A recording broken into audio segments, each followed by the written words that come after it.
ये आकाशवाणी लखनऊ है। अब आप मीना इरफान से इलाकाई खबरें सुनिए।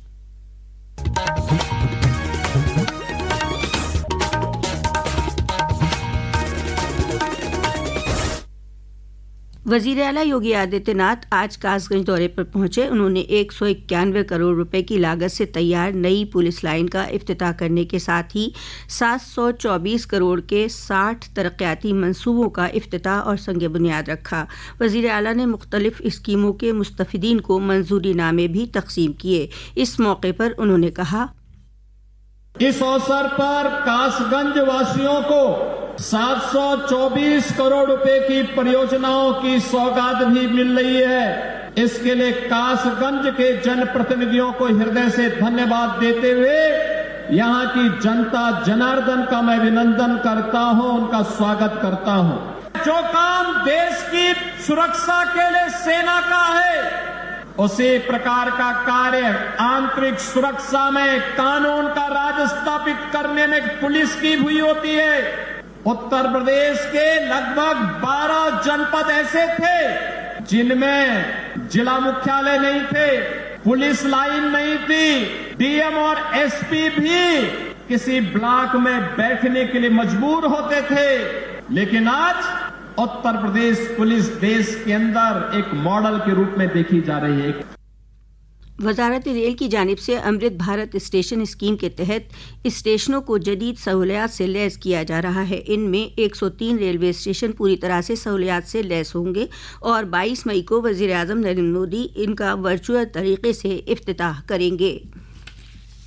ऑपरेशन सिंदूर की कामयाबी के दरमियान मुल्क जाबाज फौजियों की बहादुरी और हिम्मत को सलाम पेश कर रहा है।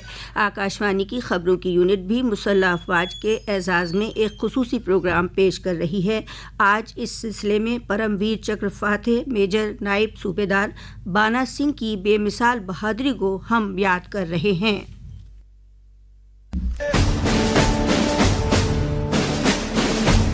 जम्मू जिले के निवासी नायब सूबेदार बाना सिंह जनवरी 1969 में 8 जम्मू कश्मीर लाइट इन्फेंट्री में भर्ती हुए थे। जून 1987 में 8 जम्मू कश्मीर लाइट इन्फेंट्री को सियाचिन क्षेत्र में तैनात किया गया था। बड़ी संख्या में पाकिस्तानी घुसपैठिए इस इलाके में घुस आए थे। इन घुसपैठियों को खदेड़ना जरूरी था और इसके लिए एक विशेष टास्क फोर्स का गठन किया गया। नायब सूबेदार बाना सिंह ने स्वेच्छा से फोर्स में शामिल होने की पेशकश की। पाकिस्तानी घुसपैठ 6500 मीटर की ऊंचाई पर हुई थी। यह जगह वस्तुतः एक अवैध ग्लेशियर किला थी जिसके दोनों ओर 457 मीटर ऊंची बर्फ की दीवारें थी। नायब सूबेदार बाना सिंह अपनी टीम के साथ बेहद मुश्किल और खतरनाक रास्ते से उस जगह पहुंचते हुए दुश्मन पर हमला किया और उसे घेर लिया। हथगोले फेंकते हुए हमला करते हुए उन्होंने सभी घुसपैठियों को खदेड़ दिया। उन्होंने अपने अदम्य साहस और नेतृत्व से अपने टीम को प्रेरित किया। प्रतिकूल परिस्थितियों में असाधारण वीरता और नेतृत्व के लिए नायब सूबेदार बाना सिंह को परमवीर चक्र से सम्मानित किया गया। राष्ट्र उनकी बहादुरी को सलाम करता है। अनुपम मिश्र, आकाशवाणी समाचार, दिल्ली। रियासत में चल रहे गंगा एक्सप्रेस वे की तामीर के तहत सिर्फ 24 घंटे के अंदर 2 आलमी रिकॉर्ड कायम हुए। Golden book of world records और Asian book of world records और इंडियन बुक ऑफ रिकॉर्ड्स के नुमाइंदों ने इन दोनों आलमी रिकॉर्ड्स की सनद जारी की। पेश है report. Uttar Pradesh express veg औद्योगिक विकास प्राधिकरण के अनुसार पहला रिकॉर्ड हरदोई उन्नाव प्रभाग में 24 घंटे में 34.24 लेन किलोमीटर बिटुमिनस कंक्रीट बिछाकर बनाया गया है, जबकि दूसरा रिकॉर्ड एक ही दिन में 10 kilometre thrie beam crash barrier की स्थापना कर बनाया गया है। यह रिकॉर्ड पहली बार किसी भी एक्सप्रेस वे के निर्माण में दर्ज हुआ है। थाई बीम क्रैश बैरियर दुर्घटना होने पर वाहन को सुरक्षित रखने में मददगार साबित होता है। समाचार कक्ष से विवेक सिंह।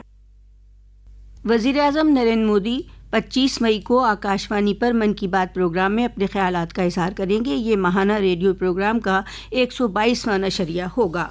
गुज़िश्ता 24 घंटों के दौरान रियासत के गोरखपुर और पीलीभीत समेत कई अजला में आंधी चलने के साथ साथ तेज़ बारिश से लोगों को गर्मी से थोड़ी राहत मिली। गुज़िश्ता रात इस खित्ते में तेज़ बारिश के साथ ही पीलीभीत में सुबह ज़ालाबारी भी हुई। श्रावस्ती में भी तेज़ हवाओं के साथ तेज बारिश हुई।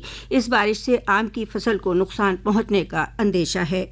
इसी के साथ आकाशवाणी लखनऊ से इलाकाई खबरों का बुलेटिन अब खत्म हुआ। अगला बुलेटिन 2 बजे FM से नश्र किया जाएगा।